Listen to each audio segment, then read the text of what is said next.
If you're watching this video, then I'm guessing that you're very curious about this new phenomena that's coming into our consciousness, like literally coming into our consciousness, called the Three-Eye Atlas. And who can't be excited about this, right?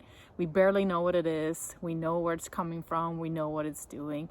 We know that it has a perihelion on the 29th, which means that it's the closest to the sun. And so it starts to activate a lot of beautiful things, right?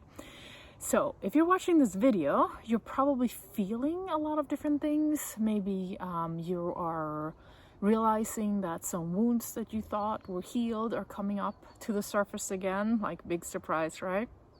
And you're also seeing that maybe, just maybe, there's a chance that what we've been waiting for a very long time is finally coming to fruition. And I'm talking to you, indigo child, light worker, empath, right? The feelers and the warriors of our lifetime that are bringing in this beautiful new earth. So stick around, because we're going to talk about all the beautiful themes that I see coming with this beautiful perihelion, and I'm going to talk about 5 of them.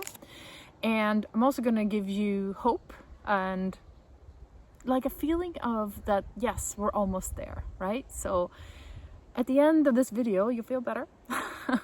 And we'll talk through all the beautiful themes that I see coming with this perihelion in the Three-Eye Atlas and the sun. So what is really happening, right? So we know that the Three-Eye Atlas is a comet. We think it is a comet. A lot of people are starting to say that it seems to be something more intelligent. It's behaving more intelligent. It's changing colors. It has a chemical makeup of different materia, of different metals that we're not used to, of different substances. It's starting to behave in interesting ways. So, check out the YouTube, channels around you to see a lot of more information about this. There's a lot of beautiful information, like specifically about the geophysics of the Three-Eye Atlas, and I would very much encourage you to watch them. But we're going to focus more on what it is that's actually happening. And we're going to focus in 2 different ways, because they're always connected. We're going to focus on the inside, what's happening inside of you. And we're going to focus on the outside, what we can expect to happen on the outside. And you've already seeing a lot of these changes that are happening on the outside. And you're also feeling all these things that are happening on the inside. And that's why you're here, right? So what I'm seeing as a very strong first phenomenon that's happening is the wounded healer, right? The wounded warrior, the person who has a lot of wounds, who has a lot of hurts, who has a lot of traumas. And I'm sure you recognize yourself in all those things. I know I certainly do. And then you've come to heal those pieces of yourself.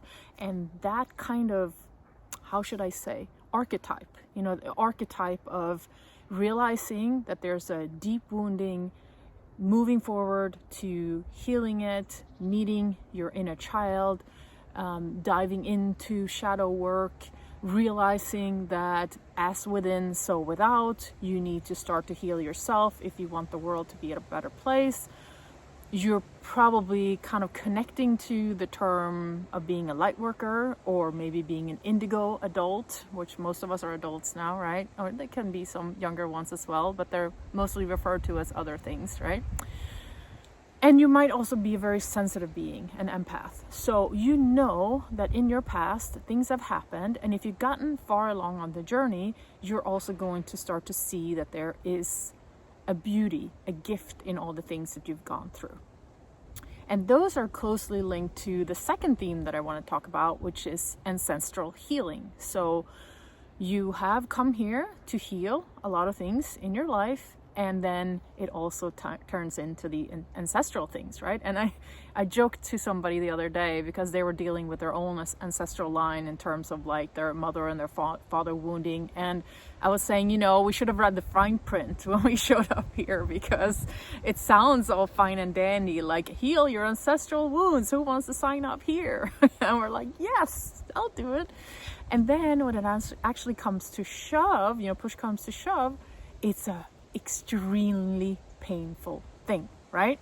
when those wounds start to surface, when you realize it's in your core wounding, and when you start to say, wait a minute, you know, this actually hurts. Like, my mom did this to me, my dad did this to me, how could this have happened, right? So that's when it starts to hit our stuff. That's when we start to realize, oh wow, this ancestral healing thing, it's not easy, right? It's very, very difficult. We're talking like the darkest, the deepest, the most difficult pieces of you and of your ancestral line coming to your forefront so that you get to heal it.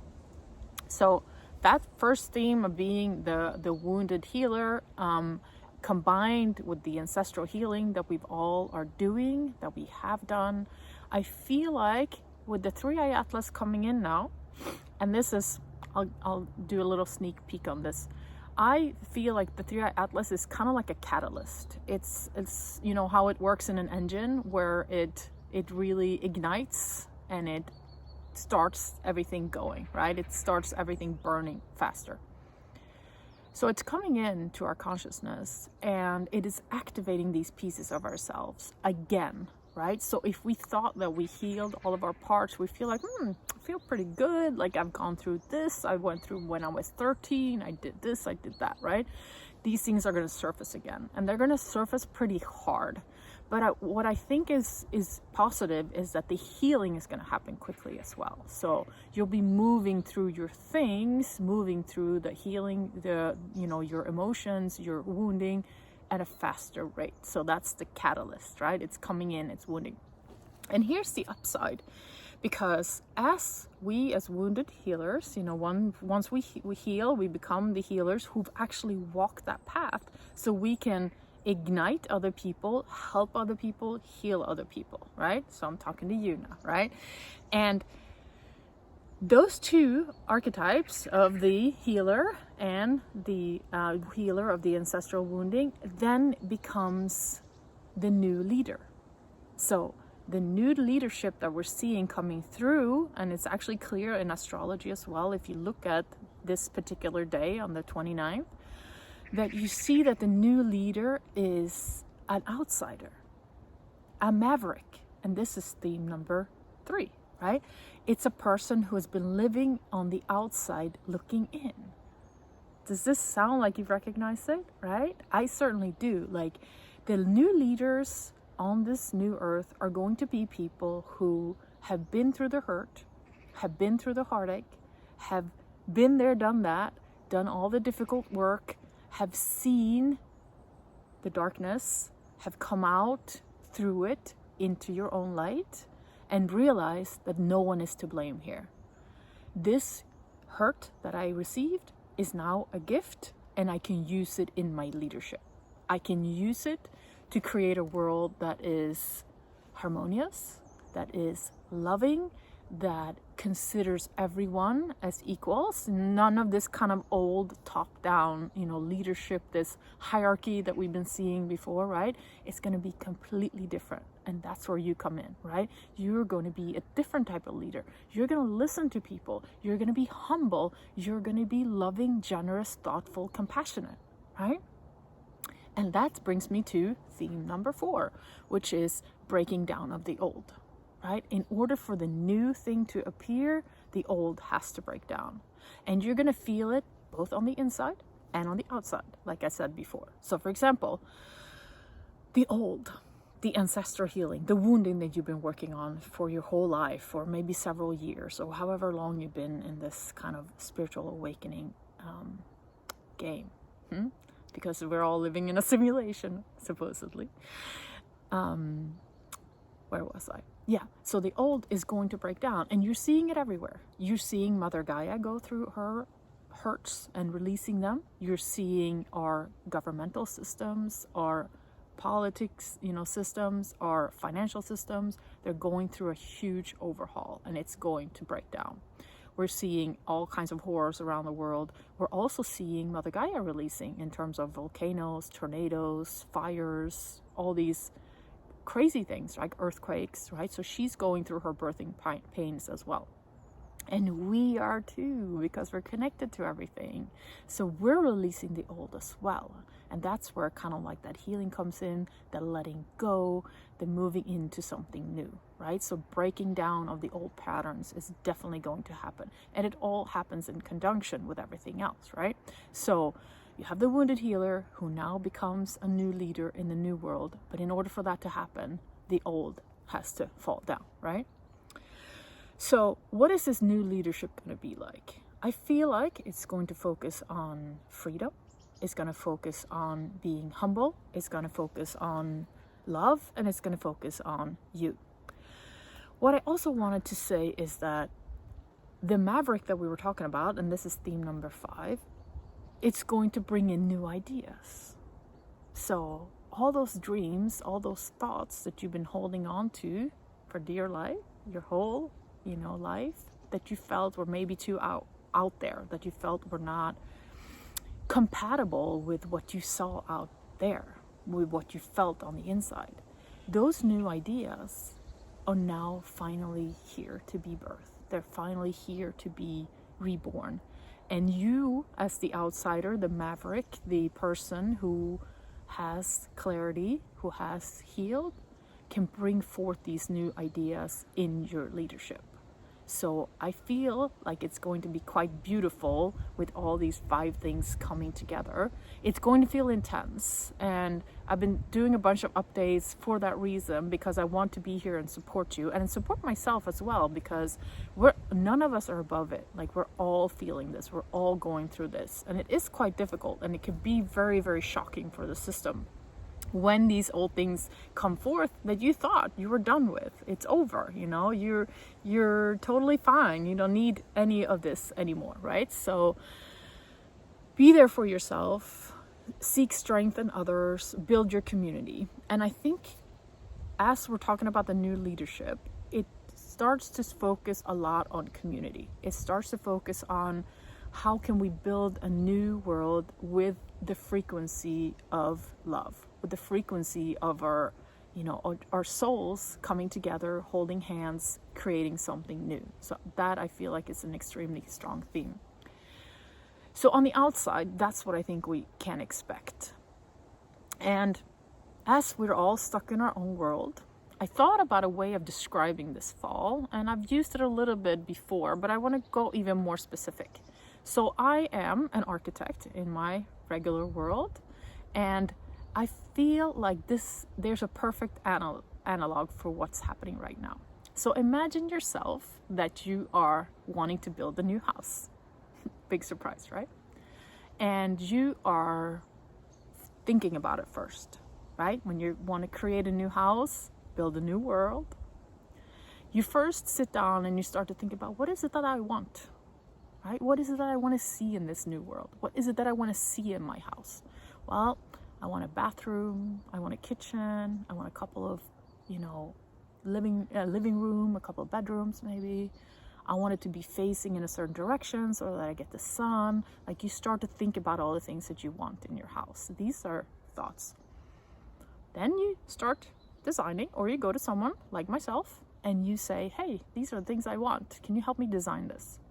And so through our thoughts, in our creativity, we start to draw something. We start to say, oh, it could be like this. It could be work together in this particular way. And that's when we are in the planning phase. That's when we're dreaming about the new world. That's when we're dreaming about the house. Then what happens is it starts to become reality. You buy a plot of land, you start to dig, you start to buy all these, materials, and it gets quite messy. There might be even some demolition. Let's say you build, a plot with a piece of a house on it, and you have to demo some of the things first. It gets crazy for a while. I've been on many job sites. It's dirty, it's noisy, it's nuts. And even as they're starting to build, it's like you can't even see anything. You're kind of like, is this right? Like, is this, I don't know how many job sites I've been to, and I look at it and I'm like, is this big enough? Like, is this, and then it starts to come to fruition. You start to build the frame, you start to do the concrete, you start to put the roof on, and you're like, oh, now I'm starting to recognize it, right? And before you know it, you've dreamt that new house, that new world into fruition.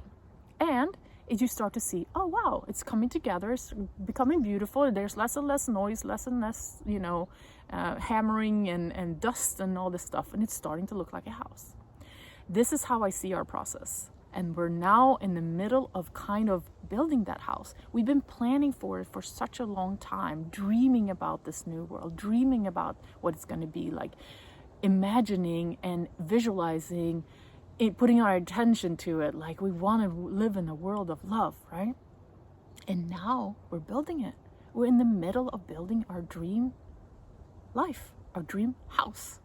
And it's messy, and things have to fall, and it's dirty, and we're feeling all these emotions from like, oh, is this right? Is this what I want? It's getting too expensive, right? Just like if you're in the middle of a building project. And then when you start to see the house, you're like, wow, this is really incredible. We can move in now. How beautiful, right? So start to feel into that, because there's nervousness in like the dream actually becoming real. You don't know what it's going to look like exactly, even though you planned it for a very long time. And another layer of that is, I was just talking about the outside now, but what happens on our inside with this 3i Atlas coming in, and I feel like this ignition point, is we're going to start to feel possibly Kundalini awakening, possibly third eye, possibly heart chakra, right? So those things, when they start to happen, now we're not talking about the house anymore, right? Now we're talking about our temple, our house. It starts to change our energy. It starts to change how we relate to other people. It starts to change how we see things, how we experience things, right? And that can be scary and discombobulating as well. So just remember that it's happening on the inside and on the outside at the same time. It's as if you're doing the plumbing on the inside, the electricity, and you're also building the house at the same time, right? So lots and lots of things are happening within you and outside of you at the same time, because again, it's all connected. So focus on the results that you want to see. Focus on the design of the house, of the new world that you want to see, and bring that forth into your reality. What I also would like to say, in conjunction with your heart chakra, your third eye, and your Kundalini awakening, is you're going to start to see that reflection on the outside. I don't know if you noticed the light lately. Like, it's incredible. The sunrise, the sunset, the beauty around us, it's like, it's so intense. And the way that we feel things are becoming incredibly intense as well. It's like we're moving faster and faster through our ups and downs and our healing cycles. So pay attention as you feel that you're changing and healing on the inside. How is your outside reflecting that? What is happening? Do you see difference in the light? Do you feel different when you're close to animals? Are small children coming up to you and like want to be close to you? Are your friends sharing more things to you, feeling safe enough to be around you and say things that they would never otherwise have said? Are you safe enough to open up to a mother, a father, a friend, a sibling, and say how you really feel? Like, these are all signs that you're changing. These are all signs that you're stepping fully into this ignition point, to this catalyst, through this 3i Atlas and its cavalry of comets that are moving through our space. There's actually 6 of them right now. They're all going to be out of our solar system by the middle of next year. And there's the beauty of how they're coming in conjunction with all the other astrology that's happening. And I've spoken so much about that I wanted to focus more on the energy in this update. But when Pluto is in Aquarius, there is change going to happen. And Pluto is in Aquarius until 2044. So for another 19 years, we're going to have this beautiful change in ourselves. This beautiful turn to freedom, to new world, to more malleability, to fast moving winds like Aquarius, right? It's one of the air signs. So expect things to move quickly, but expect them to be beautiful. Aquarians are quite the humanitarians, they're quite the leaders, they're very cerebral, but with a big heart. Remember, on the other side of the zodiac is the Leo, which is the heart, the middle of the summer, right? And the like I amness of the person and that big heart. So I really see a beautiful future. I see that these 5 things that I spoke about today are truly going to be game changers. And the 3i Atlas is coming in to help us create those game-changing changes in our lives. So I know it's hard, I know it's difficult, and I want to be there for you. So hang in there and you're going to be totally fine throughout this. If you like these updates or anything else that I'm doing, then feel free to reach out. I also do like healing and coaching when things get a little bit too rough, you know what I mean? And you need someone to hold your hand for a little while. I know I certainly do and have needed for many points of my life. So I'll leave a link below if you want to check it out, and it's easy to reach me. I would love to meet you, and yeah, have a great day. Namaste.